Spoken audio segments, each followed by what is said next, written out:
अमरावतीतील परतवाड्यातील लैंगिक अत्याचाराची घटना अगदी ताजी असताना आता कोल्हापूरच्या शिरोली पुलाचे परिसरात एक संतापजनक प्रकार उघडकीस आलाय।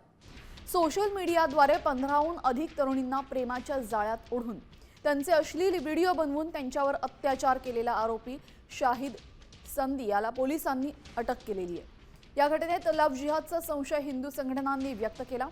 आरोपीला 4 दिवसांची पोलीस कोठडी सुनावण्यात आली। या नराधमावर कठोर कारवाईच्या मागणीसाठी शिरोली पुलाच्या गावात कडकडीत बंद ठेवण्यात आलाय।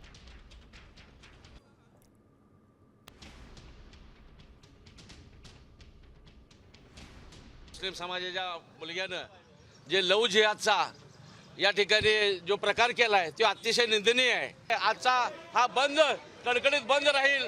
या पुढच्याही काळामध्ये तीव्र आंदोलन करून या समाजाला एक चपराक देण्याचं काम या ठिकाणी आम्ही करू। शेवटी काही जरी झाली तरी स्त्रीशक्तीचा मान सन्मान राखणं ही आपल्या सगळ्यांची भूमिका आहे। ज्या पद्धतीनं लव्ह जिहादच्या नावाखाली अनेक तरुणींचं लैंगिक शोषण करून त्यांना प्रवृत्त करणं, त्यांच्याकडून इमोशनली ब्लॅकमेल करून त्यांना हे करणं, आज या तपासामध्ये बऱ्याच काही गोष्टी आणि या चर्चेतनं आता जाणवतंय। या गोष्टीचा निषेध करण्यासाठी आणि याच्या संदर्भात सखोल SITच्या मार्फत चौकशी व्हावी यासाठी आज या ठिकाणी मी इथं भेट दिलेली आहे।